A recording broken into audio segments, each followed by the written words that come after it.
episode of Pink Confinement, and today we got TK. TK, what's going on? What's going on? Hey, how you doing? I'm all right. All right. So for the people that's watching, can you introduce yourself, give a little background, and how did you grow up? Well, my name is Taiwana. My real name is Taiwana Davenport. I grew up in Albany, normal family, without no dad, just my mom, me and my two brothers. Basically, How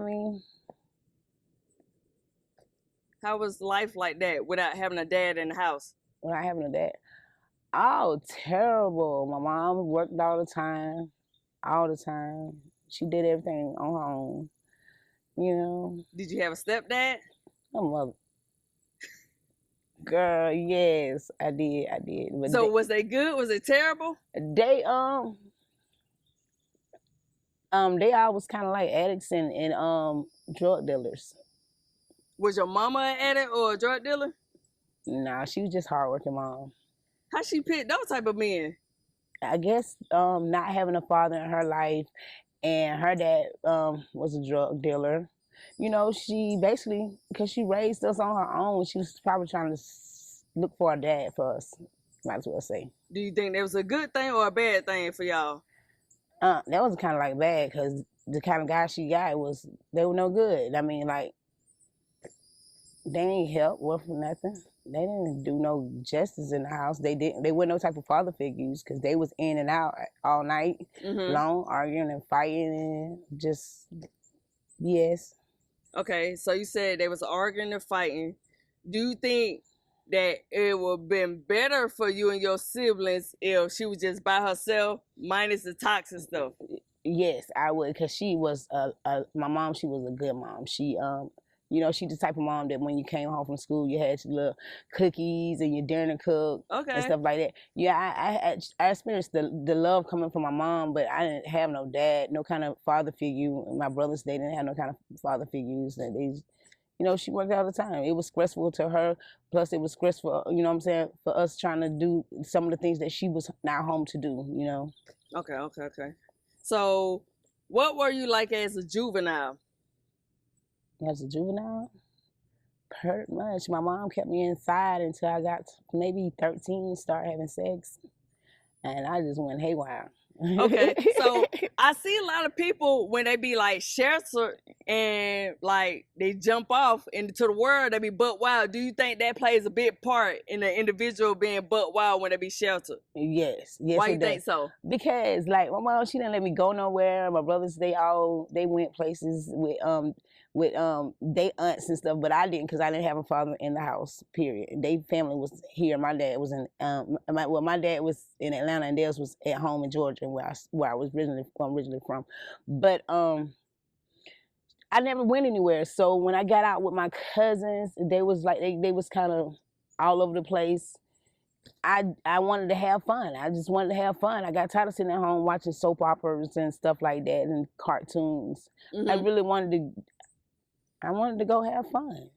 It was fun. Okay. It was fun. It was funner than being in the house all the time. It really was. So was you peer pressured and to lose your virginity, or you wanted to do that? Actually, I wanted to hang out with the older crowd, and it's sad, but I lost my virginity for some weed. No. So to get some weed? I just not to really get no weed. I was more like, I'm not gonna just give you my coochie. I wasn't gonna just give it to him. Oh, so you was like bartering. I'm gonna have to get something for it. Yeah. Okay. So that's how that went. God knows I should have did that. So was the dude, was he older than you? Yes, he was 17. Okay. Did y'all use a rubber and you let him get it raw? Raw. That's because you didn't have no knowledge? I was just young. Okay. Trying to, and scared. So yeah, I let him did it, and I hate that part too. Okay. So after that, did you kept having sex with him, or you went to other partners? I ain't go back to that stuff. That stuff was tainted. No, it was something wrong there. It was something wrong with that. So I had. No, you didn't get burnt, did you? What? Come on, your first time? First time. What he gave you? Gonorrhea. Oh, so I had to tell my mama. I told my mom. I was like, Mama, my pee-pee hurt. My pee-pee hurt. I'm 13 years old telling my pee-pee hurt. No. Yes. And so, oh my God, I'm all on YouTube saying this. Listen. But it's real shit though. We want to know. But I was like, Mom, my TC is hurting. It's hurting when I pee. And she was like, maybe I had a urinary tract infection. But she took me to the doctor. So with her taking me to the doctor, she found out I was having sex and that I had been burnt. And so, you know, we fixed that. And that's when she gave me this decision, which I would never give my daughter. Okay, what decision she gave you? Do I want to continue having sex and use rubbers, or am I going to stop? You don't think that was a good decision, a choice to give to you? No. Why? Because I was a child. I mean, yeah, you know, some parents, she probably like, you know what, I don't want her doing that, but she probably gonna do it anyway, so she probably like, let me tell her but this. My mom's close enough that I could talk to my mom about anything. Oh, okay. You know what I'm saying? It's like, that's how I felt at that age. Like, I could talk to her about anything, so that wasn't a choice. It was like, I talk to you and you tell me no, my mom, because I'm respectful to my parents. I mean. So if she would have told you, I want you to stop having sex, you would have stopped? Yes, but instead I moved out the house anyway. No, so how you moved out the house? Because I didn't really want to stop, and I felt like I was having sex, and my mom she basically gave the okay, you can have sex, just scrap up. I moved out because I said I was grown, I shouldn't be up under my mama's roof having sex. Okay. So I moved out, and then when I moved out, I ran the streets for a little while. For about 2 years, I went missing with my mom. Like, I was hiding from my mom, but I had met this older dude. This older dude was my baby dad. And he was probably like, I was like 15 to 16. He was probably like 29, maybe 30, maybe 31. I don't know, but he was way older. You don't think there's a problem with that? Yeah, my dad did. My dad showed up to the house. That's when our dad came in the picture. But yeah, I thought there was something wrong with that, but I was still being grown. And was he buying you stuff and giving you? He? Oh, okay. Was he? Yeah. So when you reflect back on it, was it worth the stuff? You know, like, because you had a child like mine. Was he really buying you stuff, or was it like because you was a child and you couldn't get that stuff? No, he was like really buying me stuff. Like, I was really, like, I had a car. He got me a car. I didn't have no license. I was in an apartment and had a house. He was a drug dealer. Oh, okay. And I ain't have to worry about nothing. I didn't have to cook. I didn't have to clean. I was thinking I was just growing up. I grew up too fast. Too fast. And did you get into any drugs, prostitution? What happened was, this is where it all started. Okay. This is where it all started. I was like, let me see. I mean, I was living a fast life. Like, I stayed in the Boy Garage, you know, in Mississippi, in those high-end hotels. Like, I was staying in those at the age of 16. And, you know, I was selling dope too. Not what you were selling. I was selling hard. I was talking about like 1 gram of hard to be $100.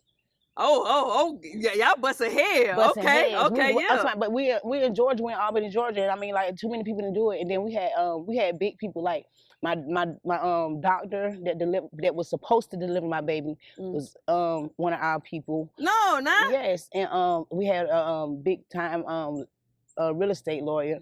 Okay. And somebody, he had his own firm and stuff like that. We cleared out 2 trust funds. No, not. Yeah. Come on. Hey, for the people that are watching, that what really going on. These people in high position really spending that money on that stuff like that. Yes. And still do their job. Do it good. But my man, he got high before he supposed to deliver my baby. He couldn't deliver my baby, so another doctor had to deliver my baby. Okay. So my regular OB, he didn't get to deliver my baby. Somebody else had to deliver my baby because he had seen us. Okay. But yeah, it started like that, and then I was just too flashy and stuff like that. I started using drugs when I got like 19 hard drugs. I got like 19, but I had been smoking weed from the age of like 13 up. And about 17, I started snorting powder. So who got you to start snorting powder? My cousin. She told me it won't bother nobody, but it was her birthday, and I had the money because I was the dope girl. Okay. I had the money, and because we didn't sell powder, we sold just crack. And She was like, get me some for my birthday, give me some. I had already bought her a bottle, and I'm like, man, I'm not gonna spend my money on that mess. Yeah. You know what I'm saying? But then I ended up, she talked me into it. She was like, it's not gonna hurt you if you did it. If you did it, it was just me, her, a friend of hers, and we was in her mom house. Her mom was a big neurologist. I mean, Okay. dealing with the urine. And so she was like, we got the house to ourselves. Ain't nobody gonna be home. We can just get fucked up. Ain't nobody gonna know. Mm-hmm. It ain't gonna bother you. Which I used. Then I kept using with her, and I kept using with her, and I kept using with her. And then, so how was that high the first time that you used? Oh, that was cool. It was? How long did it last? I really don't know because it lasts longer than crack high. Because, you know, I know somebody, like, it seemed like every 10 minutes he's snorting out the bag. So why is that? Because you want the drain. You want that drain. Because like every 10 minutes the drain probably come down, and then you be ready for another drain. The drain be. So what does the drain do? I don't know. It makes you go hard. It's just it's like a rush. Yeah, like it come down in the back of your throat, and it's just like a refreshing feeling. And then you be like, okay. But yeah, I mean, it'd be what you want. Okay. It'd be what you want, especially if you got some good stuff. But what else I was gonna say? You was talking about you did the cocaine for the first time, then about 19 got into the hard drug. So how you got into the hard drug? Well, I want to say the feds, the GBI, whatever they want to call it, FBI, whatever. They kicked in our door. They kicked in our door, and I was my fiance at the time, which is my baby dad. He went to jail, and I was scared. I didn't know what to do. I had never been in predicament. I went from being sheltered to just running the streets, but I still was sheltered because when I jumped into him, he didn't let me go nowhere. He didn't let me do nothing, but I was doing grown folks things, smoking weed, getting drunk and stuff. Did he ever beat you?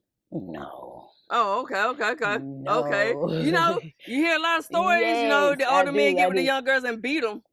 I do, but no, I didn't. I didn't get beat.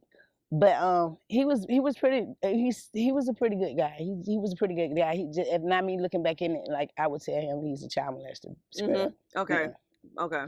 But yeah. So when they kicked in our door, I was left out there alone with a baby, and I started just hanging out with another cousin of mine. She's more like an auntie, and once again, I sold drugs, and she know that I had money, and she was there helping. She was there supposed to help me with the baby, and she told me it was. I didn't get high off of the rock at first. She was just doing the resin.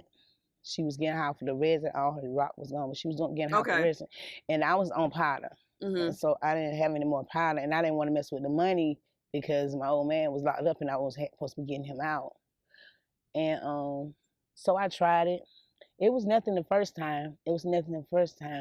But like a month later, it was my birthday. And when it came down to my birthday, I was supposed to have a party at Big Daddy's in Georgia. And Big Daddy's, I was supposed to have a big party. So I had bought my girls' clothes, my homegirls. I had bought all them some clothes. All of us had matching outfits and stuff like that. But my baby dad, he hadn't got out by this time. He was still selling, but he was at a card game. He was a gambler too. So he made me go, instead of going to my party, having my party, made me go serve the lawyer, the real estate lawyer. And he had all these young girls around. I had so much drugs on me, I was supposed to be under the jail going out there to him. And he was catering nothing but crack in his party, and I was on powder, remember? But I had he said you want to try this? You can try this. You can try this. I said no, I don't want none of that. But I had already tried it with my people. But after a while, I kept thinking about posting at my party. I could have been getting fucked up, snorting, getting fucked up. I tried it. I lost it. My whole stomach came up. I threw up everywhere. For real? Everywhere, yes. And I was embarrassed, but at the same time, so all night long, I spent partying with, he was buying it, but I was getting high with him on it. At the party, he had young girls there, teenage, 13-year-old little white girls running around butt naked, just doing their thing. And I enjoyed it that night. Didn't do it again for a while, because my baby daddy was out, he was bike serving him. because he's basically the only one that went my baby daddy went face to face. Because other than that, we'll put this stuff down somewhere, and somebody come pick it up, leave the money, that type stuff. So we was trying to be very careful. But did that lead you into prostitution? Yeah, on the low, I started doing stuff behind my baby dad's bike. That's why. So was you still making money from selling drugs? He was, but we weren't making that much because he had been busted. Okay. So that what led you into? And a lot of people didn't trust him because they was wondering why he was out so fast. So how did he get out so fast? He got out so fast because they bust us for the drugs, but when they came in, they found so much money in money laundering. So that took up, and he had to do 10 months for money laundering. They dropped the drug charge. Because they took all the damn money. Okay, I got you. Right. I'm following. So he ain't snitched? He ain't snitched. No. Okay. He ain't snitched, but he just only got 10 months. And then Georgia's different from him. They get more game time and all type of stuff like that. But he didn't snitch.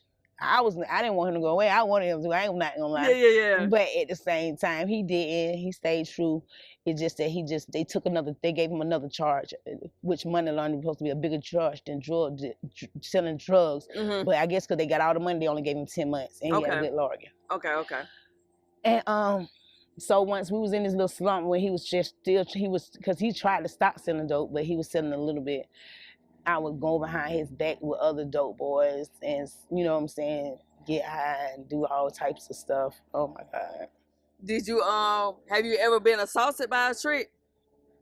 Yes. I got pushed out of a car one time because this man was like, give me some head. And I was like, okay, but he was intoxicated. He was already intoxicated. And he wanted to ride down the highway and do it. Okay. And you probably won't have it, but when you're intoxicated and you can feel somebody swerving, you don't want to keep your head down. You want to see what's going on. So I'm telling him, I ain't gonna do this like this. I said, you can get your money back. He was like, no, I want you to do it while we ride. I was like, no, you said you was going to Murder Avenue anyway, and that's right, two X's up. And he said it's another Murder Avenue, but I didn't know it was, but it really was. But shoot, we passed that one. And I was like, what's going on, man? Just pull off the highway. I'm going to do what you want me to do. Just pull off the highway. I'm trying to give you your money back. You can put me out right here. Man, he drove me out way out lanes, and he pushed me out the car. No. But something had told me to put a brick inside my bag. I had put a brick in my bag earlier that night for some reason. I think that I was supposed to use that brick on him, but I didn't. I was like, man, just let me go, let me out. Because he's still swerving. He's drunk, intoxicated.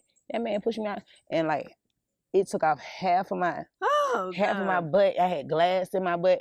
And skin, my pants, the jean pants I had, it was all stuck on my butt. You had already did an interview with the girl, Tila Sherman. She helped me get it back together. It was bad. You didn't go to the hospital? No, I didn't go to the hospital. Why? Because I called the police. And the police was like laughing at me, and I just felt embarrassed. The police, they was laughing. They was like, "Is this funny?" It was funny to them. But that wasn't the first time. The first time I had got assaulted, I got assaulted by I guess supposed to have been a police officer. He showed me a badge and stuff like that, and then we was doing what he was supposed to do, and then he had just started hitting me afterwards, and I was like, well, he already paid me. I'm like, why are you doing this? He said I should take your ass to jail and show me a badge, but. Was he really a police officer, or you don't know? I don't know. Once stuff like that happen when you're in the streets, you just go ahead and shake it off because police think it's funny. They really think it's be funny. They laugh like we ain't nobody because we selling our body. But we selling our body, and again, it's called, I say, a mutual agreement between two adults. We shouldn't even have to go to jail about it, but we do. And you know what I'm saying? Now that I look at it, it is wrong. It is wrong. It's wrong by the Bible because it's called halting. And you submit yourself to someone that you don't even know. For no reason. So it's not right by the Bible. But these men out here, it's what's the freakiest thing a trick done asked you to do? Shit in their mouth. What? Did you? For them 300, yes. For $300? Wait, hold on. $300. Wait, hold on. $300. Wait, hold on. So, did you have the shit at the time? No, I really didn't. Not at the time. I didn't, because at first it was like, I think because my nerves was bad, it was kind of like watery, and I was like, he was like, no, I need something hard. No, he didn't. Yes, he did. So after I had went to the bathroom, and I guess I passed the liquid part, and I did it. And I did it. He gave me $300, and he gave me a tip. The shit in his mouth. In his mouth. Was he white or black? He was black. What? He was black. I done had shit in a white man's mouth. I had the piss in a white man's mouth. So how do you get prepared to do something like that? Now I heard about the pissing thing, but the shitting thing, that's on the. How you prepare to do that? You don't. It's just like this nasty bitch. This nasty ass nigga, dog. What's wrong with him? Do they eat the shit? Yeah. They eat it. That's what they want you. That's why you shit in your mouth. Their mouth. They didn't say shit on them. They say shit in their mouth. Oh my goodness. Shit in their mouth. So how do you determine the price of a trick? How do you determine the price of a trick? Well, it done went way down today's shoes, so you can't you can't determine nothing these days. But back when I first started, I didn't have to determine really because they was already giving me hundreds because I was young. Okay. They was giving me hundreds and they was trying to spend time with me, taking me shopping. They was doing a lot for me when I was younger. But now I got older and these young girls done came with these $10 and $20. They done fucked up the game, didn't they? Fuck that shit right up. I can't get no money out of these people. You be looking at a nigga like, nigga, what is you talking about? Bitch, you want to talk? You give me some money? Did you want to talk? We'll talk about what? Yeah. I want you to suck my dick for these 20. No, I ain't for no. Yeah. That type shit. So that would really fucks the game up, and it gets tiresome. That's a lot of bodies on you. Yeah. That's a lot of bodies on you, and you get high, and you know you got a high that don't want it. That high was up there. Do you always use protection? I haven't. And I thank God today that I don't have AIDS. Oh my God, I thank God because I see so many people that I know that's out on the same track and I know they got AIDS and I know they fuck with the same niggas. And I'm just saying, I don't know. God is then with me. I say, I don't know if God just, I ain't saying God pick and chooses, but I don't know if it's the way you live your life that covers you, but I'm covered. I am so covered. So in that lifestyle, do you have a choice to be like, hold on, I want to get, you know what I'm saying, get the rubber, whatever, or it be like in a rush? No, you have a choice. Oh, you do? You have a choice? You have a choice, but a lot of people don't like to use rubbers because they at home with their wives and sleeping with their wife. Hold up, something in my nose. I see the damn bug. But yeah, some people, they're home with their wife and stuff, and so they used to using no protection. So it's harder for them to nut. And it take longer for them to nut, so they be like, "No, I don't want to use no condoms." Some of them just take their money back and say, "No, you can get out. I'll go find somebody else, and somebody else will do it." No. Yes, and sometimes they'll catch on your hard day, girl, boy. You be ready to go ahead on, jump up on that thing and do what you need to do, and just pray. That's what I have done in the past. I just pray before. I'm like, God, please, Lord, no, I ain't supposed to be doing this like this. Don't know who done been in this man car. Everybody on the same track with all these people that got AIDS, and these girls are actually giving it out. So the people that be on the track, you know what I'm saying? So like you be on the track, I'm pretty sure you know that it's certain females. Like y'all know what females got that package? I do because I'm kind of like a mother. Like everybody, like I don't know, for some reason God sent me to talk to people, and I talk to people and I talk to people and I talk to them about the right things, and a lot of people confide in me. You know what I'm saying? And they talk to me and they tell me their business. Whether they want to tell anybody else, that's their business. But a lot of people tell me, so yeah, I be knowing from not from a results of a paperwork, not from somebody else's mouth. I be hearing it from the horse's mouth, and I know these girls are messed up. So why do you think they be like, I'm gonna just give it to anybody? I don't know. Do a lot of them have that mentality? No, they don't. No, they don't. Because like my old man was trying to sleep with this girl that was on the track, and this is my old man. He was out there in the world too, and he was a drug addict too, and he was trying to sleep with this girl, and this girl's like, man, I got that shit. Why you keep fucking with me? And I'm telling you what I'm telling you. So she came and told me. She was like, man, I'm messed up, and your old man keep trying to sleep with me. And I know it make him hard because all his people are dope dealers, and so therefore he had it.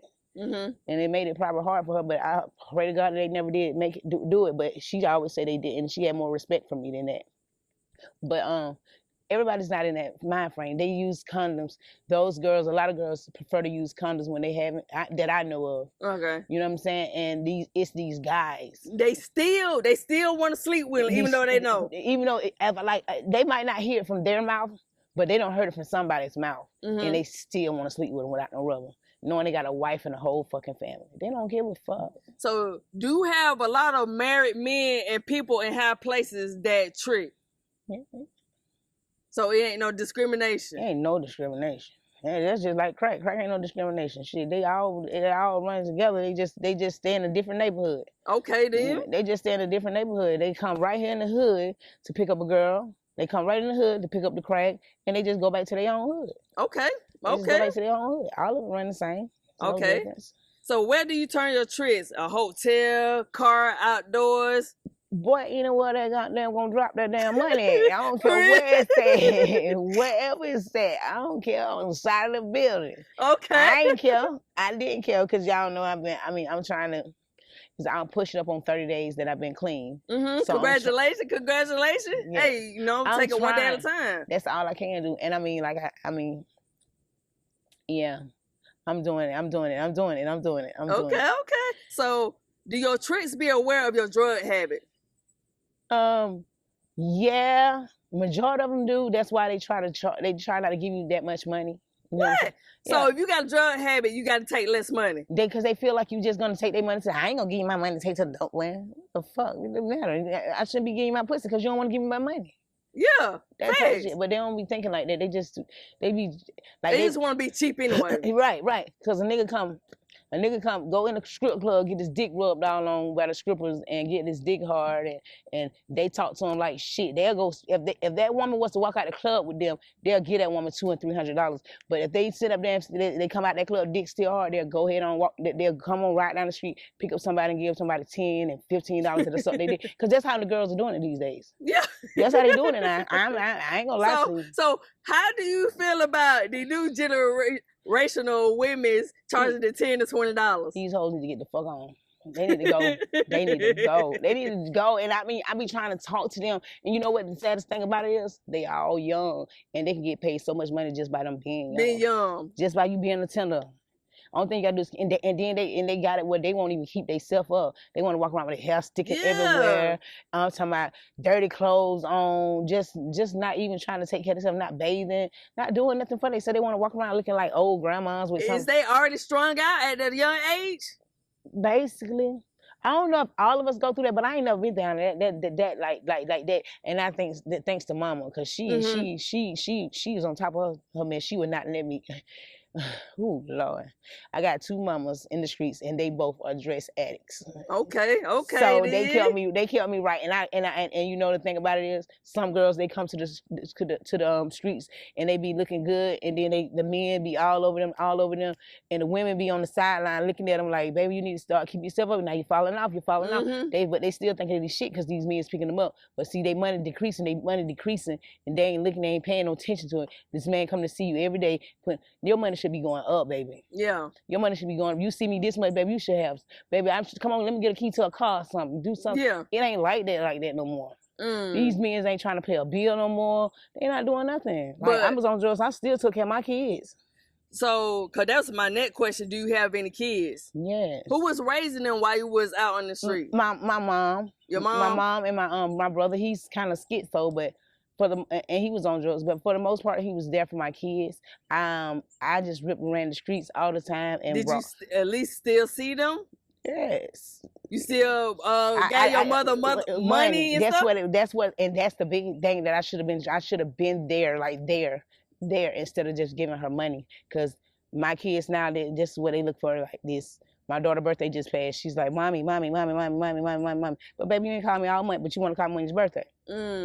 So, I had to make sure she got her little birthday, and my son's birthday was this month, last month. Both of them. I have one on the 4th and one on the 30th of July. And I made sure they had, like I always have, made sure they had, but at the same time, I should have been there more because I'm more strict than my mom, and I'm more like, oh, baby, you gonna clean this up, and you ain't gonna get this, and you ain't gonna get that. Yeah. Like me and my mom, we in two different worlds with that. You know what I'm saying? And my mama spoiled us. We didn't really have to clean up. Okay. My kids, they didn't really have to clean up because she raised them. But now that they done got older and I go around them, I have to get your hygienes together, get you this together, get you that together. And they get mad at me because they don't, like I'm trying to play mommy. No, I'm not trying to play mommy. What I'm trying to do is tell you something that you're supposed to already know, even though I wasn't there. Yeah. But for the most part, my daughter, she respects me. She called me when she needs something. She called me to talk about anything. anything. Like she called me yesterday. She called me yesterday and told me that my cousin, he's on drugs. I did call him. He's a sissy. I did call him to see if he wanted to interview him. But yeah, he wanted to fight my baby. Why? Because he done left drugs in the girls' pocketbook. Because it's 3 girls that stay in my aunt's house, and they be sharing purses and stuff. My daughter went to go get they went to go get the other girl purse, one of the girl purse that he had borrowed, and he had left drugs in the purse. And my daughter, she'll tell on you in a heartbeat. So she went to my auntie and told my auntie, and he was like, why would you tell him what's wrong with you? I mean, you don't do stuff like that. You could have came talk to me. No, she ain't have to come talk to you. She did what she's supposed to do. Go tell on your behind. You ain't supposed to be doing drugs anyway in my auntie house. So no, you ain't gonna get mad with her because she told. And he just going off. He stole her bicycle because he came home high, stole her bicycle and all that stuff. I don't know, but I was gonna go see about that nigga. But do he dress up like a girl? Yes. Oh, he do? Yes. Oh, okay. You ought to see him. He's got his little Facebook. He cute. He's a cute little something when he want to be. When he ain't strung out, he's cute. Oh, okay. So, did your lifestyle affect your kids? Yes. In which way? In which way? They're not like I was talking about, like their hygienes. You know, just having a mother there to tell them right from wrong. Their father wasn't there. You know, I mean, I think I could have did better if I wasn't on drugs. Okay. I could have did a lot better for my kids than my mom could ever have done. Okay. So you already said you were 30 days clean. So do you want to change? I need it. I have to have it. I'm thirsty for it. Like right now, today, I'm not gonna say I don't want to go get high. Then that's the crazy thing, because I always used to say, I don't want to get high. I don't get high. I don't want to get high. I don't want to get high. All the other times that I've tried to be clean, but this time it's like it's on me. Like I want to go get high, but I just keep saying no. Like, okay, I'm not gonna. So it's a struggle. It's a struggle. The day it is. Today is a very bad struggle. I got 3 little kids that I look after just to keep me going. You know what I'm saying? They mama like, why you just won't let? I got my kids. No, I got them. You got, and then my old man, he's like, why you won't let my sister? You don't owe them nothing. You ain't got to do nothing for them. It's not about her. It's not about the kids. It's about me. Okay. Like, I'm doing this for me. Okay. And I get up and fix them breakfast because I choose to. Okay. Not because they mama won't. Not because she's not a good mom. No, it's because I need something to fill my time up. I'm not working. I'm not doing anything. So I'm trying to just hold on. Okay. Just hold on. So what would make you turn your life around? What would make me turn my life around? I'm already starting to turn my life around, but I need a job. Okay. I need me a job really bad. I really need me a job, something to do, and I need to go to start going to meetings. I think meetings will help me out, give me something to do outside the house, just the kids, because that's kind of getting a little boring too. But give me something to do outside the house, buy me a meeting. Okay. What is your most happy memory? Being on the streets or in life? Yeah, in life and on the street. Wow. In life, my happiest memory is when I was 5, my daddy had custody of me. Well, he didn't have custody. My mama let me go with him. And we was riding a convertible, a Cadillac convertible. And I was eating ice cream and the wind was blowing through my hair. Okay. So, yeah, and I was on the side of my daddy. Okay then. So that was my, that's the best memory. But on the streets, that's my best memory on the streets. I don't know. I had a lot of memories on the streets. I mean, I've been flipping through money since I've been flipping through money. Okay. Like every time I count a check up, that'd be a happy moment right now. Okay. So I mean, it's a lot of them on the streets. It's a lot of good moments on the streets, you know. Okay. It's a lot of good moments. But you also had a lot of dark times on the street, correct? Yes, a lot of them. A whole bunch of them. So did the bad outweigh the good? Yes, because there's times when I didn't need, times where I had to pray and pray myself out of situations. And that's another thing. God gave me a good gift to talk to people. You know what I'm saying? So it's been times I had guns pointed at my head and I just talked to them. Like, this is not what you want to do. You don't know if I got AIDS. You don't know what's going on. I just talk people out of raping me. You know what I'm saying? Talk people into putting condoms. Teaching people don't hit me in my face because that's a crime scene. Yeah. You know, God just gave me the strength to do a lot of things that I don't know where it come from. So. Okay. Let's see. What do you wish for in life? I wish to become, even though my kids are grown, I wish to become a better parent and find stability with God. Okay. Just find my place with God. I mean, I ain't gotta be rich or none of that. I just want to be sober and be a better parent to my kids. No matter, because kids gonna need you, no matter if they grown or not. Because mine's 21 and 13, so. Okay. I feel like they still need me, and they do, because they still call me. Okay. So, you know how some people, like, they be addicted to drugs, they have kids, then when they start to change and get clean, the kids don't respect them, but like, well, you ain't my mama, you ain't my parent, and stuff like that. Do you feel as though the kids should still respect them? Yes. Why? Yes, they should, because that's their parent, no matter what. Just like I'm gonna respect your parent, even though that's not my parent. This is an adult, period. An elderly, period. You should respect. You know what I'm saying? I ain't telling you nothing wrong. They ain't telling you nothing wrong. You respect them. And so I'm glad I ain't got that problem with my daughter. I'm glad I ain't got that problem. Okay. I ain't got those problems. Okay. What has been your lowest moment? My lowest moment? I lost my mom. Like, my mom, she's not here. So this is kind of like, this is the recent thing, because I didn't deal with it when she died in 22. I didn't deal with it. So, like, this is my lowest point, where I'm just like, I feel like I ain't got nowhere to go. I ain't got nowhere to turn. Just ain't got nobody. I don't have nobody. You know, I'm living with my boyfriend, family. He just stopped being abusive, so kudos to that. But I don't got nobody. You know what I'm saying? My kids, I don't want to run to my kid. My daughter, she works and stuff. I just don't have nobody. It's just me. It's me. I don't have them, not from Jacksonville. It's just me. And we went brought up with my family because my mama sheltered us. So it's just me. This is like, it's getting better now that it seems like it's getting better now that I'm 30 days clean. I think I see clear. But I've been clean longer than this, and it still fell back. So I just hope that this works this time. It's enough is enough. Okay. So you said your boyfriend just stopped being abusive. So why do you feel like you need to take the abuse? It wasn't that I felt like I needed to take the abuse. It just felt like that. Go back to when I don't have my mom, and my mom usually have me a home, somewhere I can go, no matter what, and I don't have that right now. You know, so even through the midst of everything, your mama still loved you and still... Wait, you know, some people, they get out in the street and their mama be like, oh, I just own you. I ain't fucking with you. That's the thing I loved about my mom. My mom would argue somebody down right now. My baby ain't took shit from you. She ain't took shit from me. My mama would tell her, she always got a home to come through. Okay, then. She always got a home to come through. Okay, that's why I miss my mom. That's why this is like the hard part, because my mom was... Baby, I don't know what you got going on. You need to worry about your children beating on you, because my baby don't do that. Don't worry about her. Okay. She take care of her kids. Okay.